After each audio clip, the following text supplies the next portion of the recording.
Hi everyone, it's me Spring, the fiber enthusiast, and welcome to my channel. Today is a Tunisian stitch tutorial. We're going to be working the Tunisian lace. This is one of many different ways to do Tunisian lace. This just happens to be one that I really like. It's very simple to do. And if you use a larger hook, like I did here, I used a 5.5 hook with a DK weight yarn. It gives it some nice flexibility drape, and as long as you don't over tighten your stitches, you will have a beautiful drape in whatever project you decide to use this stitch pattern for. Now, the colorway that I'm actually using is a mandala sparkle called Hercules. But for the sake of today's tutorial, I will be using a worsted weight yarn and a 9mm hook, just so that way we can get that same loose fabric. So I'm going to move that out of the way and bring in that vintage yarn y'all have been seeing in my tutorials lately. And the first thing you're going to want to do is place a slip knot on your hook. If you're using a Tunisian crochet hook or Afghan hook as they're also known, by all means, grab a slightly larger hook than your yarn calls for. I'm going to place that slip knot on my hook, and we're chaining in multiples of 4 plus 1. So I'm going to go ahead and chain 12 plus 1, so 13. 2, 3, 4, 5, 6, 7, 8, 9, 10, 11, 12, 13. All right. Now we're going to go back and Tunisian simple stitch, as always, the first trip across. You're going to be picking up stitches through each of those chains. When you get to the end, you should have the same number of loops on your hook as you had chains. So in our case, 13. Part of the reason why I chose this hook is because it's more of an inline hook, and I can put all of my stitches on it without using a Tunisian hook. All right, now here's where the lace pattern comes into play. A lot of Tunisian patterns are on your forward pass. For the Tunisian lace stitch that I'm showing you today, it's going to be on the back pass where it creates this lacy effect. So generally speaking, we would yarn over and chain 1, and that's fine. We are going to do that. But we're actually going to chain 2 more after that. So you're going to chain a total of 3 stitches on that very first part of your return pass. Then you're going to yarn over and go through 5 loops.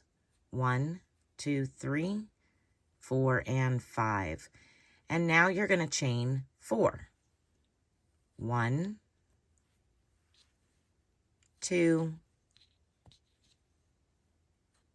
3, and 4.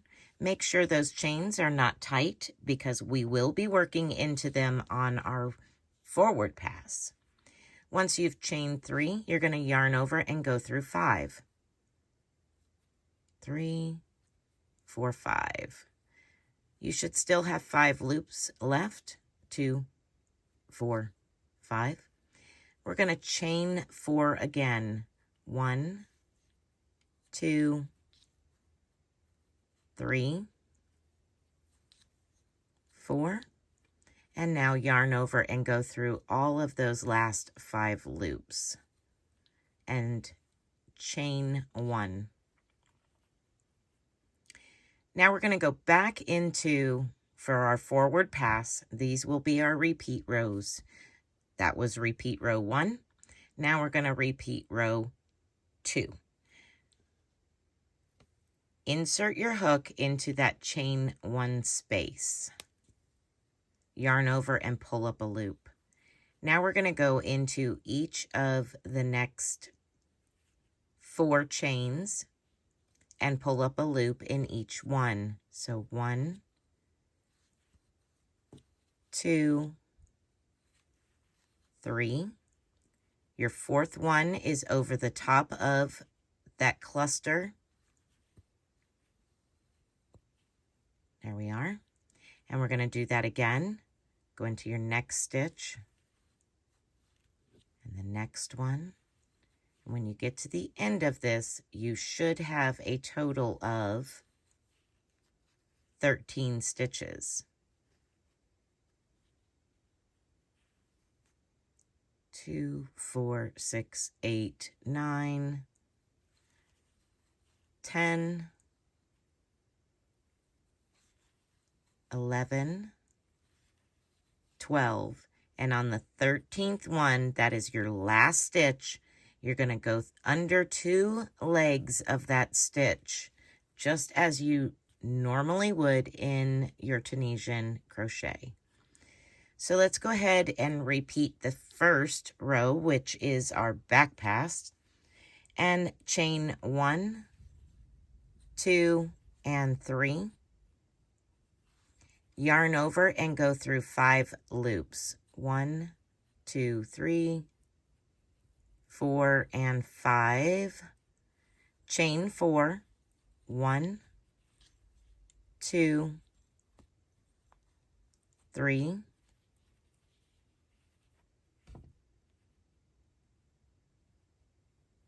and 4.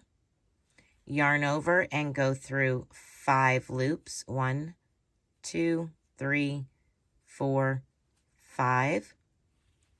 Chain 4, 1, 2, 3, 4. Yarn over and go through your last 5 loops. 1, 2, 3, 4, 5. Chain 1. All right, let's do our forward pass. We're going to go into that chain 1 stitch. Now you're going to pull up a loop into each of the next 4 chains.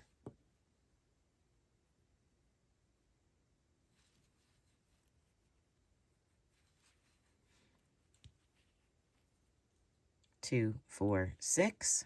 Now we're going to do that again. 7, 8, 9, and 10. And now we're going to finish this off with 11, 12, and the last stitch 13, picking up both legs of that last stitch, 13.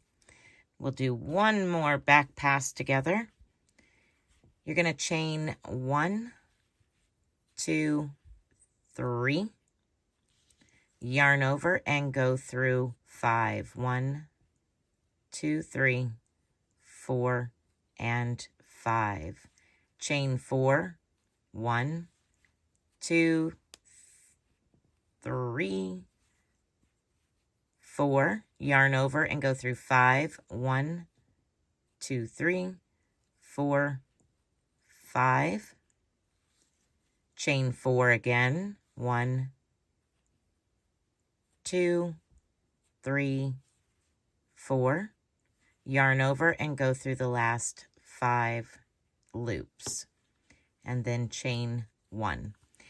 Now I'm going to show you how to bind off in pattern. You're going to bind off on a forward pass, going into that stitch above your last group, your chain 1 space, yarn over, pull up a loop, and slip stitch. Now we're going to go into each of the next 4 chains.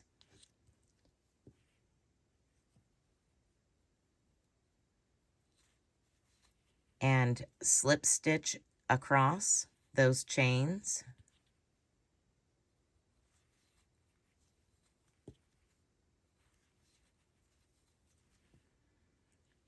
Again, we're going to do the same thing. Going to slip stitch across the chains.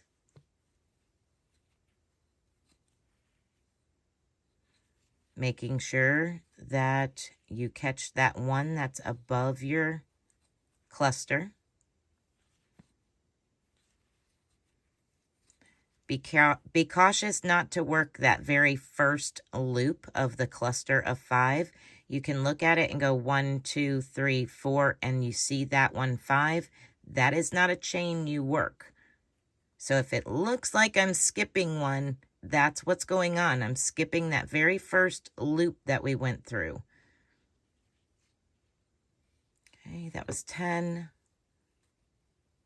11, 12, and now down here picking up both legs of that last stitch for 13 and slip stitch. So there you have the lace, the Tunisian lace stitch. And this was done with a worsted weight yarn and a 9mm crochet hook. And you can see that it's very lacy, open, airy. It's not curling up. Both sides are very similar. Not exact, but similar. So there you have it, the Tunisian lace stitch. I hope you've enjoyed this tutorial, and I hope you find a use for that stitch pattern. Be blessed, be a blessing, and until next time, bye for now.